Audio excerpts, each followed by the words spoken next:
नमस्कार, आपके साथ मैं हूं अदिति त्यागी। राहुल गांधी ने संकल्प लिया है भारत जोड़ने का और विरोधी कह रहे हैं कि वो तो दरअसल कांग्रेस पार्टी को जोड़ ले पहले। तो ऐसे में राहुल गांधी के संकल्प को और मजबूत करने के लिए और साथ ही विरोधियों को जवाब देने के लिए हमारे साथ जवानों और किसानों के नेता सचिन पायलट जी हैं। सचिन पायलट जी, बहुत बहुत स्वागत है आपका और आपके वक्त के लिए आभार। शुक्रिया। सबसे पहला सवाल यही है कि कांग्रेस पार्टी और भारत जब से यात्रा शुरू हुई तब से कितना मजबूत हुआ? देखिए, यात्रा जब शुरू हुई थी तो उसका उद्देश्य था कि देश में जो आज हालात पैदा हुए हैं, कहीं ना कहीं समाज के अंदर, देश के अंदर एक घृणा का, द्वेष का, हिंसा का, टकराव का माहौल था और जो ज्वलंत मुद्दे थे उन पर सरकार की निगाह नहीं थी, देश भी थोड़ा भटक रहा था। तो राहुल जी ने एक मुहिम छेड़ी थी यात्रा के माध्यम से, प्रतिदिन 25-30 किलोमीटर चलना, लगातार 3500 किलोमीटर चलना। तो अपने आप में दिखाता है कि धरातल पर उतरकर आम जनता से मिलकर उनकी सुने और जो एक देश के सामने चुनौतियां हैं उसका सामना करने की ताकत जो देश के अंदर है उसको उजागर करने का, और लोगों को जाति, धर्म, संप्रदाय, इन बातों से अलग हटकर एकता और एकजुटता की, प्यार मोहब्बत की बात को करना।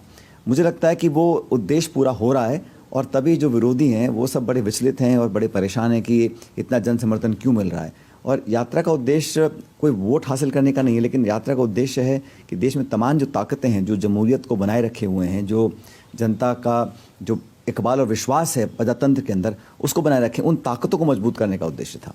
कांग्रेस पार्टी मजबूत हुई है? कांग्रेस पार्टी मुझे लगता है यात्रा के बाद स्वतः ही मजबूत होने की ओर बढ़ रही है और ये बाकी लोगों की जिम्मेदारी बनती है कि उस संदेश को हम कैसे अपने अपने राज्यों में लेकर जाएं और कैसे उसका आने वाले समय में उसका लाभ हम ले सकें। लेकिन यात्रा का जो उद्देश्य था वो चुनाव जीतना नहीं है। यात्रा उद्देश्य ये है कि महंगाई है, बेरोजगारी है, जो एक संवैधानिक संस्थाओं को खोखला करने की जो एक मुहिम चली हुई है उस पर रोक लगाने का था। उस संदर्भ में मैं समझता हूँ कामयाब रही है और कांग्रेस के कार्यकर्ता, नेता इसका यात्रा के बाद क्या लाभ उठाते हैं वो हम सब पर निर्भर करेगा। अभी थोड़ी देर पहले आपने जिक्र किया था जाति और धर्म का। बीजेपी अक्सर ये आरोप लगाती है कि धर्म और जाति के सांप्रदायिक होने के आरोप आप बीजेपी पर लगाते हैं। दरअसल इसकी बुनियाद कांग्रेस पार्टी ने रखी। वो अक्सर एग्जाम्पल देते हैं शाहबानो केस का, वो एग्जाम्पल देते हैं राम मंदिर को लेकर जिस तरह की तकरीर या दलीलें दी गई। आप उनसे क्या कहना चाहेंगे? देखिए, मैं तो कहता हूँ कि हर पॉलिटिकल पार्टी अपना एजेंडा लेकर आती है। तो भाजपा का एजेंडा क्या है सब जानते हैं, कांग्रेस पार्टी का एजेंडा क्या है हम सब जानते हैं। और पिछले 70-75 सालों में लोगों ने देखा है कि लोग कहते क्या और करते क्या हैं। जब भाजपा विपक्ष में थी तो वो जीएसटी का विरोध करती थी, वो डायरेक्ट ट्रांसफर बेनिफिट का विरोध करती थी, वो लिबरलाइजेशन का विरोध करती थी, वो अमेरिका के साथ समझौते का विरोध करती थी, वो इकोनॉमिक जो हमने खुलापन रिफॉर्म्स किए उसका विरोध करती थी, स्वदेशी जागरण मंच और तमाम इश्यूज थे। अब जब सत्ता में आ गए हैं तो वो जीएसटी को कहते हैं हम इसको लागू करेंगे, एफडीआई इन डिफेंस और देश में तो नीतियां बदलना सत्ता के साथ वो गलत है। हमारा ध्येय ये है कि एक ओपन माइंडेड नौजवान देश को दिशा चाहिए, आर्थिक समृद्धि चाहिए, लेकिन जो डिवाइड करने वाले इश्यूज हैं उस पर राजनीति अगर हम करेंगे तो मैं नहीं समझता हूँ कि हम जस्टिस कर रहे हैं इस नौजवान देश के साथ। आपने जो मुद्दे उठाए वो दरअसल देश की इकोनॉमी से जुड़े, देश की आर्थिक व्यवस्था से जुड़े हुए हैं, अर्थव्यवस्था से। लेकिन आप ही की पार्टी के नेता ए के एंटनी साहब, सीनियर लीडर हैं आपकी पार्टी के, उनकी एक रिपोर्ट काफ़ी सुर्खियों में रही बीते दिनों में, जिसमें उन्होंने ये कहा कि कांग्रेस पार्टी को हिंदुत्व पर आना होगा। उन्होंने कहा सॉफ्ट हिंदुत्व से नरेंद्र मोदी को फायदा होता है। फिर आप जैसा युवा नेता, जो जवानों और किसानों का नेता है, जब इस तरह की रिपोर्ट्स आती हैं वो कैसे दिखता है? देखिए, पॉलिटिकल रियलिटी देश में जो है उसको शायद एंटनी साहब ने उसका जिक्र किया होगा। मैंने रिपोर्ट तो पढ़ी नहीं है, लेकिन मैं आपको मानता हूँ कि देश में सब जाति धर्म के लोग रहते हैं और ये अनूठा एक उदाहरण है यहाँ पर हर धर्म, हर बैकग्राउंड के लोग रहकर एक बहुत खूबसूरत गुलदस्ता हमने बनाया हुआ है। लेकिन हम लोगों को, जनता को देखना चाहिए नागरिक की हैसियत से, ना कि उसकी भाषा क्या है, उसका लिंग क्या है, उसकी धर्म बिरादरी क्या है। ये एक संविधान में लिखा हुआ है, उसको हम कैसे फॉलो करते हैं ये बहुत ज़रूरी है। और कांग्रेस पार्टी पिछले कई चुनावों में जीत नहीं पाई है, 2 लोकसभा चुनाव में, लेकिन कांग्रेस पार्टी लगातार 2 लोकसभा चुनाव जीती भी थी, 2004 और 2009 का। हम 14-19 में हारे हैं, लेकिन इससे ये साबित नहीं होता कि आने वाले हर समय में भाजपा जीतेगी, कांग्रेस हारेगी। लेकिन हिंदू, मुसलमान, मंदिर, मस्जिद, ये इश्यूज़ मैं समझता हूँ आने वाली पीढ़ी के लिए बहुत प्रासंगिक नहीं है। उनको तो अवसर चाहिए, रोज़गार चाहिए, प्लेटफॉर्म चाहिए, अपनी कार्यकुशलता को प्रदर्शित करने के लिए उनको एक वातावरण चाहिए, वो नेताओं को और नीति निर्धारकों को करना चाहिए, चाहे पार्टी किसी सरकार की पार्टी हो। जब से ये ए.के. एंटनी साहब की रिपोर्ट सार्वजनिक हुई, एक सवाल उठा बार बार सचिन जी कि बीजेपी का हिंदुत्व और कांग्रेस पार्टी का हिंदुत्व ये किस तरह से अलग है, अगर मैं आपसे समझना चाहूँ इस सवाल के जवाब में। और दूसरा, राहुल गांधी की भी इमेजेस आई उनकी भारत जोड़ो यात्रा के दौरान, हमने उन्हें भगवा में भी देखा। ये स्पष्ट करते हुए जो मैं आपसे सवाल पूछ रही हूँ कि भगवा पर किसी का कॉपीराइट नहीं है। हमने उन्हें टीका लगाए देखा, तिलक लगाए देखा, उन्होंने कौरवों का जिक्र किया, उन्होंने पांडवों का जिक्र किया, जिसका पॉलिटिकल पंडित से बहुत मायने निकाले। तो इसमें आश्चर्य वाली बात क्या है? कोई पूजा करता है, कोई गुरुद्वारे जाता है, कोई व्रत रखता है या कोई मंदिर में जाता है, ये इतना बड़ा इशू है ही नहीं। इशू तो ये है कि आज देश में ऐतिहासिक बेरोजगारी है। इशू सबसे बड़ा ये है कि आज तमाम जो हमारे आर्थिक इंडिकेटर्स हैं वो सब बहुत नीचे आ चुके हैं। चुनौती ये है कि आज हमारे देश में ऐसी स्कीम लगाई गई जो सैनिकों की भर्ती को बिल्कुल चेंज कर रही है, अग्निवीर वाली स्कीम। हमारे देश में नोटबंदी करी गई, हमारे देश में छोटा व्यापारी जो है उसकी कमर टूट गई है, हमारे देश में 3 काले कानून लाए गए। इस पर चर्चा होनी चाहिए। आने वाले समय में हम लोग जो वादा करते थे, बीजेपी ने कहा कि हम किसान की आमदनी दुगनी करेंगे। कितने किसानों की आमदनी दुगनी हुई है? बात ये नहीं कि मैंने किस रंग का चोला पहन रखा है, बात यह है कि मैं अपनी कलम से नौजवानों के भविष्य को कैसे तय करता हूँ। और यही एक गवर्नेंस होनी चाहिए, ये एक रूलिंग पार्टी की जिम्मेदारी होनी चाहिए। आप सवाल पूछो तो पाकिस्तान का नाम लेते हैं, आपको महंगाई क्यों है, बेरोजगारी क्यों है, गैस का सिलेंडर 1200 रुपये का क्यों बिक रहा है, तो वो मंदिर मस्जिद की बात करते हैं। तो ये एक डिफरेंस है। अकाउंटेबिलिटी तय करने का एक जिम्मेदारी विपक्ष की होती है, लेकिन रूलिंग पार्टी को अगर चर्चा ही नहीं करनी, उनको सिर्फ इन्हीं मुद्दों में लोगों को भटकाना है, तो फिर जनता अपने आप जज करेगी अगले चुनाव में क्या होगा।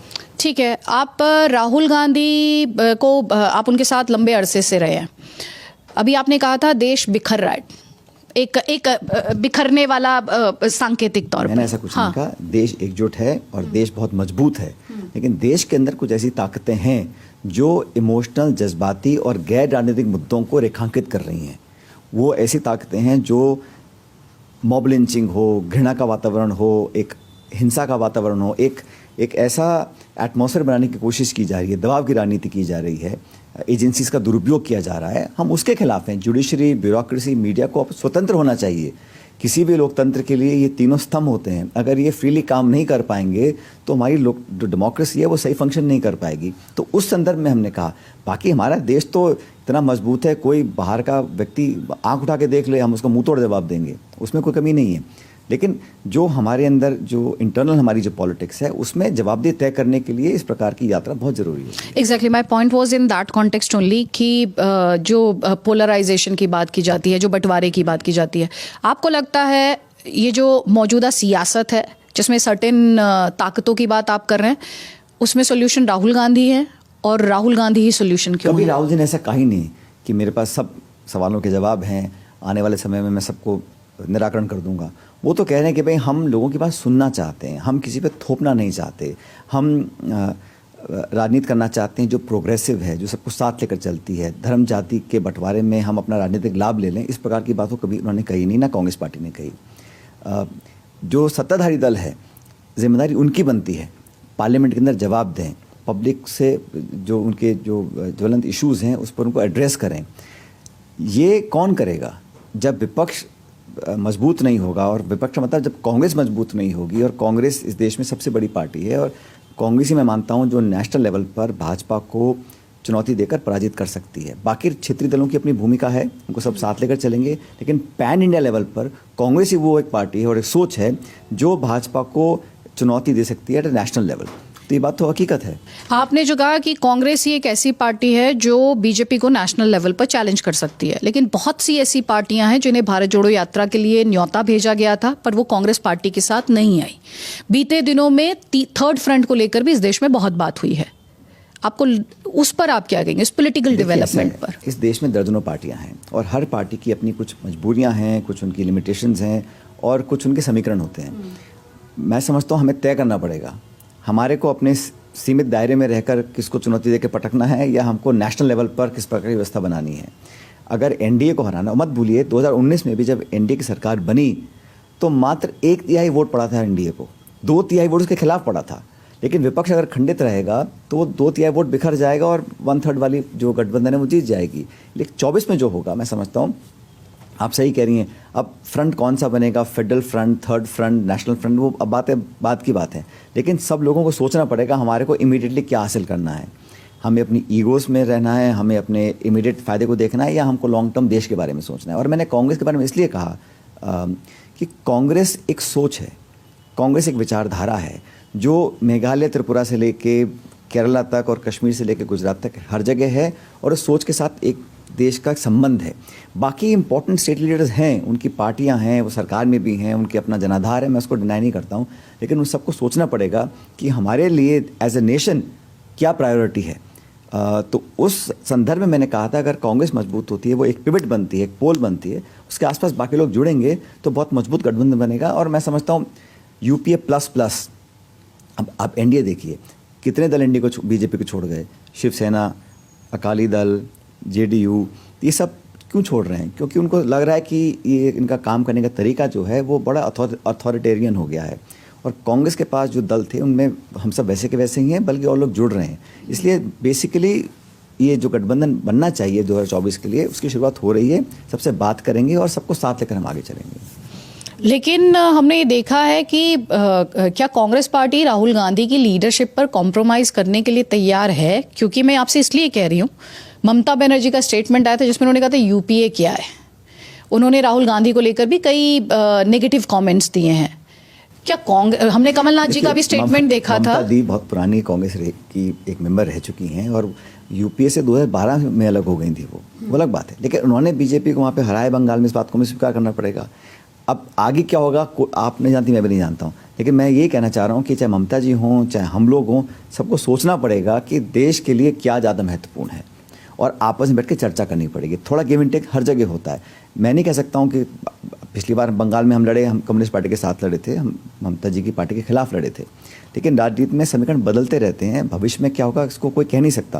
मैं फिर इस बात पे कह रहा हूँ कि देश में अगर आज हर वर्ग चिंतित परेशान है, नौजवान, किसान, छोटा दुकानदार, उद्योगपति, सब लोग समझते हैं कि इस प्रकार का वातावरण ठीक नहीं है, तो उसको बदलने के लिए सबको साथ आना पड़ेगा, सोच को साझा करना पड़ेगा। ठीक है, आपकी पार्टी के परिवार मुक्त हो पाई है? आपकी पार्टी ने इलेक्शंस कराए, लेकिन फिर मल्लिकार्जुन खड़गे को चुन लिया गया, तो इस पर ओपोनेंट्स ने कहा कि वो गांधी फैमिली के लॉयलिस्ट हैं। आपको लगता है कांग्रेस पार्टी? अच्छा मुझे बताओ, कांग्रेस पार्टी में चुनाव होते हैं, आप भी चर्चा करती हो, पूरा देश चर्चा करता है। ओपन इलेक्शन हुआ, वोटिंग हुई, 2 लोग खड़े हुए, उनमें से एक जीत गया। जो बीजेपी है उसमें कब चुनाव होता है और कौन मतदाता है, कौन कैंडिडेट है, कितने लोग खड़े होते हैं, कौन नामांकन करता है, किसी को पता है? आज तक पता ही नहीं है। उस पर चर्चा कोई करता नहीं है कि वो कैसे बन गए। हमारी पार्टी में ओपन इलेक्शन हो रहा है, डब्बे में वोट पड़ रही है, हम सब वोट डाल के आए हैं, हमने चुन लिया। अब हमने चुन भी लिया, उसमें भी आप कमी निकाल रहे हो कि वो ऐसे हैं वैसे हैं। वो व्यक्ति जो इतने बुजुर्ग हैं, अनुभवी हैं, उनको पार्टी ने ओपन इलेक्शन, हर राज्य में डब्बे पड़े थे, हमने वोट डाली हर बार, हमने इलेक्शन प्रोसेस किया जो लोकतंत्र में बहुत जरूरी है। बाकी कौन सा ऐसा दल है जहाँ चुनाव हो रहा है, मुझे बताइए। चुनाव छोड़ दीजिए, मैं तो डंडा जी अध्यक्ष बने, चलो, वो कौन सी कमेटी है, कौन से मतदाता है, कौन सा नामांकन पत्र उन्होंने भरा है कि मुझे अध्यक्ष बनना है पार्टी का, कौन चला रहा है उसको? कार्यकर्ता वोट डालते हैं, एमपी वोट डालते हैं, पता है किसी को नहीं है। तो कांग्रेस में चुनाव होता है तो आप कहते हैं उसमें ये कमी है, वो कमी है, और बाकी दोनों से कोई सवाल ही नहीं पूछता है। तो खड़गे साहब अध्यक्ष एक इलेक्टेड प्रेसिडेंट बने हैं और चुनाव हुआ, 2 लोग लड़े, राहुल गांधी, प्रियंका गांधी को चुनाव लड़े नहीं, ये दोनों चुनाव लड़े, एक जीत गए खड़गे साहब, थरूर साहब हार गए। ठीक है, पार्टी मिलकर अब काम कर रही है। एज अ यंग टक आपको क्या लगता है, राहुल प्रियंका जी को चुनाव लड़ना चाहिए था? देखिए ये बात पुरानी हो गई है, लेकिन मुझे लगता है कि हम लोगों को जो एज अ यंग लीडर, मैं आपका ओपिनियन चाह रही हूँ। राजनीति में क्या यंग ओल्ड की बात नहीं है, जो दिखता है वो बिकता है। और मुझे लगता है कि हम लोगों को जो जनमानस की भावना को समझना चाहिए, कैंपेन कौन करता है, वोट किसके नाम पे पड़ रहे हैं, कौन पब्लिक को प्रभावित कर सकता है, वो बहुत ज़रूरी है। लेकिन संगठन चलाना, लीडरशिप देना, पूरी इतनी बड़े पार्टी को एक धरा पर उतारना, ये भी कोई छोटा काम नहीं है। तो उसमें सोनिया जी ने लंबे समय तक काम किया, आज खड़गे जी हैं, तो पूरी पार्टी उनके साथ लगी है, उनको पूरा सपोर्ट कर रही है, उनको पूरा जो एज ए प्रेसिडेंट जो उनका एक दायित्व है वो निभा रहे हैं और इतना ट्रैवल कर रहे हैं। तो मुझे लगता है इसमें सब मिलकर काम करेंगे तो हमारी आपने मेरे सवाल का जवाब नहीं दिया। क्या सवाल था? एज अ यंग टर्क आपको क्या लगता है, राहुल जी और प्रियंका जी को चुनाव लड़ना चाहिए? राहुल जी हो, प्रियंका जी हो, उनका रोल पहले ऐसा रहेगा और है भी। प्रियंका जी ने जो कैंपेन किया हिमाचल में मुझे लगता है बहुत महत्वपूर्ण था, उनकी भूमिका थी, तभी तो हम वहाँ सरकार बना पाए हैं। तो सब अपने अपने दायरे में काम करते हैं और मुझे लगता है पूरी शिद्दत और ताकत से दोनों राहुल जी और प्रियंका जी काम करते रहेंगे। सचिन पायलट से मैं ये जानना चाहती हूँ, मुझे पूरा यकीन है जो दर्शक ये इंटरव्यू देख रहे हैं और जो सोशल मीडिया पर भी देखेंगे, आपने अभी सोनिया जी का भी जिक्र किया। सोनिया जी, राहुल जी और प्रियंका जी, इन तीनों की लीडरशिप में क्या अंतर है, थोड़ा सा डिटेल में आप बताएं। देखिए, सोनिया जी एक अध्यक्ष रहीं लगभग 19-20 साल, तो उनका एक अलग दौर था, उस टाइम अलग चुनौतियाँ थीं। और जब राहुल जी अध्यक्ष बने, उन्होंने अपनी जिम्मेदारी को संभाला और मतलब जब उन्होंने ऐसा इतिहास में कभी हुआ नहीं कि एक प्रेसिडेंट इस्तीफा दे जब चुनाव पार्टी हार जाती है, तो उन्होंने एक एग्जाम्पल स्थापित किया। उसके बाद भी वो अध्यक्ष, कई लोगों ने कहा आप दोबारा बन जाओ, वो नहीं बने। तो कहीं ना कहीं उनके अंदर भी एक अकाउंटेबिलिटी मन में रहती है, उसको लोग पसंद करते हैं। लेकिन सबका अलग अलग काम करने का तरीका है, मैं कंपेयर नहीं करना चाहता हूँ, लेकिन डिफरेंट जनरेशन्स हैं। उनका सोनिया जी एक कंसेंसस बिल्डर थी, सबसे अलग बात करती थी। राहुल जी बड़े बेबाकी से बात करते हैं, वो हाँ ना में विश्वास रखते हैं, तो उसकी अलग एडवांटेजेस हैं, उसका अलग काम करने का तरीका था सोनिया जी का। और प्रियंका जी कभी अध्यक्ष रही नहीं है, वो सिर्फ महासचिव थी, तो बेसिकली इंचार्ज थी। तो राहुल जी और प्रियंका जी, मैं कोई कंट्रोवर्सी नहीं ढूंढ रही हूँ, मैं एक्चुअली एक ऐसे लीडर से समझना चाह रही हूँ जो काफ़ी क्लोज माना जाता है इस यंग लीडरशिप के, in Congress party, grand old party.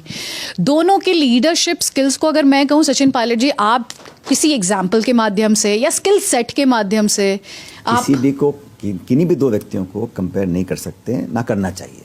लेकिन हर एक की अलग अलग कॉन्ट्रीब्यूशंस हैं, एबिलिटीज़ हैं, और उन दोनों का लाभ कांग्रेस पार्टी को मिल रहा है, मैं इतना कह सकता हूँ। दोनों में से सचिन पायलट किसे प्रधानमंत्री के तौर पर देखना चाहते हैं? प्रधानमंत्री जनता तय करती है। और आप देख लीजिएगा, गांधी परिवार ने पिछले 30 सालों में कोई भी गांधी परिवार का व्यक्ति ना तो मंत्री बना, ना मुख्यमंत्री बना, ना प्रधानमंत्री बना। तो पद की लालसा किसी को है नहीं। देश कैसे बेहतर हो, कांग्रेस कैसे मजबूत हो और भाजपा जैसे दलों को हम पॉलिटिकली कैसे डिफीट कर सकें, ये सबका ध्येय है हम सब लोग। चलिए, सपना देखना सबका अधिकार है, अदिति त्यागी भी देख सकती है और सचिन पायलट भी देख सकते हैं, यही डेमोक्रेसी की खूबसूरती है।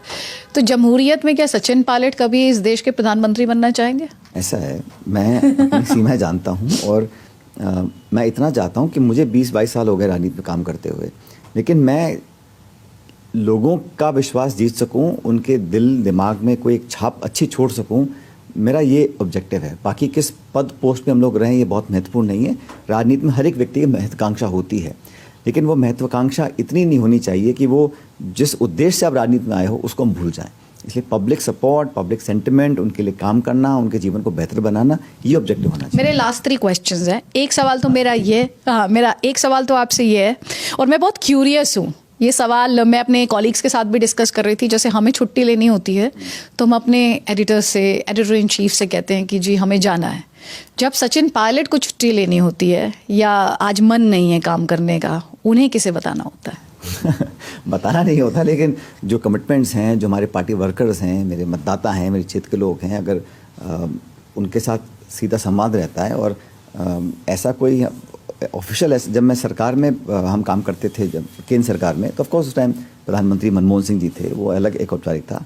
आज मैं किसी औपचारिक पद पर नहीं हूँ, मैं एक विधायक हूँ, लेकिन पब्लिक माई बाप होती है भाई, जो करना है नहीं करना उनसे पूछ के करना पड़ता है। जो करना है नहीं करना है, आपको किसी को इन्फॉर्म नहीं करना है कि भाई आज मैं आऊँगा नहीं। जनता के लिए तो आप काम करते ही हैं, रैलीज भी आप लगातार कर ही रहे हैं। मैं कह रहा हूँ, आपको ये गलतफहमी है कि जो राजनीति अच्छी तरह करते हैं वो 24 घंटे करते हैं, दिन और रात, होली दिवाली। बल्कि जब त्यौहार होते हैं या उत्सव होता है तो ज़्यादा राजनीति होती है, ज़्यादा मुलाकात लोगों से होती है। तो ये छुट्टी का कॉन्सेप्ट जो है, ठीक है आप शहर के बाहर चले जाइए, लेकिन फ़ोन और दिमाग तो काम करते रहते हैं 24 घंटे ना। फैंटास्टिक। अच्छा, सेकंड लास्ट क्वेश्चन है। 2004 में आपकी ज्योतिरादित्य सिंधिया, जितिन प्रसाद, राहुल गांधी, बहुत बातें होती थी, यंग टर्क्स, वो जो एक स्पेशल रिलेशनशिप आपकी थी राहुल जी के साथ स्पेशली, क्या वो रिलेशनशिप आज 2023 में किस तरह से इवॉल्व हुई है, मैं ये कहूँगी? देखो, समय के साथ सब कुछ परिवर्तित होता है। 2004 में क्या स्थितियाँ थीं, 2023 में क्या है, 20 साल हो गए हैं। लेकिन मुझे लगता है कि अच्छा व्यवहार लोगों के साथ रखना चाहिए। विचारधारा अलग हों, कोई बात नहीं, बाकी अलग अलग दल हैं, कोई बसपा में है, कोई सपा में है, कोई जनता दल में, कोई DMK, TMC, BJP, अलग लोग हैं। लेकिन हम सब पॉलिटिकल संवाद करते रहें, टकराव नहीं होना चाहिए। अगर आपके मतभेद भी हैं तो मनभेद नहीं होना चाहिए। आप विरोध करें, मुद्दों पर करें, सिद्धांतों पर करें, नीतियों पर करें, पॉलिसीज़ पर करें। लेकिन अगर पार्लियामेंट के अंदर या पार्टीज़ के अंदर आपस में इस प्रकार की नफरत पैदा हो जाएगी, वो देश के लिए अच्छा संकेत नहीं है। आप मैदान में आइए, कबड्डी खेलिए, कुश्ती खेलिए, हराइए, जिताइए, एक बात है, लेकिन कैरेक्टर असैसिनेशन करना या अपशब्द बोलना या इस जो, क्योंकि आजकल मीडिया में सब, सोशल मीडिया सब लोग देखते हैं, तो मुझे लगता है एक व्यवहार और बर्ताव हमेशा कायम रहना चाहिए। हम सब लोग अलग अलग दलों में काम करते हैं, लेकिन कुछ सिद्धांत, कुछ कन्विक्शंस, प्रिंसिपल्स हैं, उस पर कभी समझौता हमने किया नहीं है। राहुल गांधी इन 2004 एंड राहुल गांधी इन 2023 कितने अलग हैं? अब मैंने कहा ना भाई, अनुभव होता है, कुछ एक्सपीरियंसेस आते हैं, उतार चढ़ाव राजनीति में आता है, लेकिन जो व्यक्ति का जो बेसिक कैरेक्टर है वो बदलता नहीं है, आदमी इंसान वैसे ही रहता है। सवाल ये है कि आप इतने जैसे मैंने बार बार इस बात को कहा कि आप जवानों और किसानों के नेता हैं, लेकिन आपको लेके एक परसेप्शन ये बन रहा है, जिस तरह से आपने रैलियां, लोगों के बीच जाना, अभी आपने खुद ही जिक्र किया कि मेरी अकाउंटेबिलिटी पब्लिक के लिए है, फेयर इनफ, लेकिन आपके ओपोनेंट्स ये कह रहे हैं कि आप ये सब प्रेशर पॉलिटिक्स के तौर पर कर रहे हैं अपनी ही पार्टी में। नहीं, ऐसा नहीं है। देखिए, आप टाइमलाइन देखिए, आज से 10 महीने के बाद चुनाव है दोबारा, और पिछले 30 सालों में कभी भी कांग्रेस पार्टी सरकार रिपीट नहीं कर पाई है। हर 5 साल बाद भाजपा, फिर कांग्रेस, फिर भाजपा राजस्थान के अंदर। तो हम समझते हैं कि ऐसा हम क्या करें कि 23 में दोबारा हम सरकार बना सकें, और सबका ऑब्जेक्टिव यही है। सरकार कांग्रेस की रिपीट हुई है पहले, तरुण गोगोई मुख्यमंत्री असम के थे, 3 बार लगातार मुख्यमंत्री बने 15 साल तक। शीला जी दिल्ली में थी, 3 बार लगातार बैक टू बैक चुनाव जीती थी। हुडा जी 2 बार हरियाणा में जीते हैं। रेड्डी साहब आंध्र प्रदेश में 2 बार लगातार जीते थे। तो ऐसा नहीं, कांग्रेस सेम रिपीट नहीं होते हैं। राजस्थान में ऐसी कुछ ऐसा इशू है कि हम रिपीट नहीं कर पाते हैं। तो हमें लगा कि हम समय रहते प्रचार करें, लोगों को जोड़ें, और हाथ से हाथ जोड़ो अभियान चालू कर रहे हैं 2 महीने का। तो कांग्रेस का जो booth level, district level, panchayat level जो फंक्शन है, जो कार्यक्रम है, उसको हम गति देना चाहते हैं। और किसानों को, नौजवानों को अगर हम पार्टी से जोड़ेंगे तभी हमको लाभ मिलेगा। तो मेरी कोशिश है कि, और हर नेता राजस्थान में क्या पूरे देश में, जिसका जितना कार्यक्षेत्र है, क्षमता है, काबिलियत है, उसके आधार पर मीटिंग, सभाएं, नुक्कड़ सभा, रैली, फंक्शन आदि करते रहते, ताकि पार्टी एक मूवमेंट में रहे। और इलेक्शन ईयर में अगर हम घर बैठ जाएंगे ये सोच के कि भाई देखा जाएगा, तो ऐसा नहीं है। वर्कर्स की, लोगों की जिनकी हमसे उम्मीद है, उनको हम खाली कैसे छोड़ सकते हैं। और हम सबका ऑब्जेक्टिव है कि सरकार दोबारा रिपीट हो, कांग्रेस सरकार दोबारा बने। इसलिए मैं किसानों की बात करता हूं। और दूसरी बात आपने कहा, मैंने हर किसान सम्मेलन में प्रस्ताव पारित किया है कि 3 काले कानून विड्रॉ करने के बाद बीजेपी सरकार ने कहा था कि एमएसपी पर वो एक कानून बनाएंगे, खरीद पर। आज तक वो किया नहीं है। तो किसान के खाद, बीज, बिजली, पानी, तेल, डीजल, पेट्रोल, ट्रैक्टर, सबके दाम बढ़ रहे हैं, और उसकी जो खरीद होती है वो बिल्कुल ख़त्म कर रखी है। बोनस देना बंद कर दिया है, ना गेहूं पे, ना ज्वार पे, ना बाजरे पे, ना सरसों पे। तो हम चाहते हैं एमएसपी पे कानून बने। इसलिए किसानों को हम एकत्रित कर रहे हैं, संगठित कर रहे हैं, ताकि दबाव बनाए केंद्र सरकार के ऊपर कि किसान हित में कुछ नहीं तो एक काम तो कर दो, आप एमएसपी पे कानून बना दो। इस मुहिम को लेकर हम चले हुए हैं। क्या आपके नाम में ही पायलट है? आप कांग्रेस पार्टी का जहाज उड़ाने के लिए तैयार हैं? मैं पिछले 20 सालों से, जब मुझे पार्टी ने जो जिम्मेदारी दी है, दिल्ली में, जयपुर में, संसद में, विधानसभा में, पार्टी में, सरकार में, पूरी मेहनत के साथ मैंने उसको किया है। देश का कोई कोना हो जहाँ मुझे पार्टी ने भेजा है, नागालैंड हो, त्रिपुरा हो, अगरतला हो, पंजाब, उत्तराखंड, जम्मू कश्मीर, तेलंगाना, आंध्रा, कर्नाटक, पंजाब, जहाँ मुझे भेजा है, मैंने पार्टी के लिए मजबूती से काम किया है और भाजपा को चुनौती दी, हर जगह जाके हराया भी हमने। तो जब जिस व्यक्ति की जहाँ उपयोगिता होती है उसको पार्टी डिसाइड करती है, और जो भी पार्टी का नेतृत्व डिसाइड करेगा उस काम को हम करेंगे। नहीं, लेकिन आपको लेके ये कहा जा रहा है कि कांग्रेस पार्टी को विपक्ष की जरूरत नहीं है। क्या कह रहे हैं आप? राजस्थान में कांग्रेस पार्टी को विपक्ष की जरूरत नहीं है। नहीं, भाजपा है विपक्ष, लेकिन भाजपा कहते हैं आप जिस तरह से मुद्दे उठाते हैं। मैं तो इश्यूज रेज करता हूं क्योंकि हम चाहते हैं सरकार दोबारा रिपीट हो। भाई, हम लोगों के जो इश्यूज हैं, हम अगर उन पे खरे नहीं उतरेंगे तो हम कैसे, फिर वही होगा, 3 में हारे, 13 में हारे, फिर 23 में थोड़ा ना आना है हमको। जीतना है इस बार हम लोगों को। सरकार कांग्रेस पार्टी की बनानी है। राजस्थान के सीएम से बात कर रही हूँ, भावी। आप एक कार्यकर्ता से काम कर रही हैं, और मैं भविष्य में क्या होगा ना तो आप जानती हैं ना मैं जानता हूं, लेकिन इतना मैं जानता हूं कि हम लोग पब्लिक के लिए, उनके मान सम्मान के लिए, उनके स्वाभिमान के लिए, नौजवानों, किसानों के लिए पहले भी संघर्ष करते रहे, आज भी संघर्ष कर रहे हैं और आगे भी करते रहे। Thank you so much Sachin Pilot for answering all my questions. I wish you luck. हमारी शुभकामनाएं आपके साथ है। Thank you so much for your time also.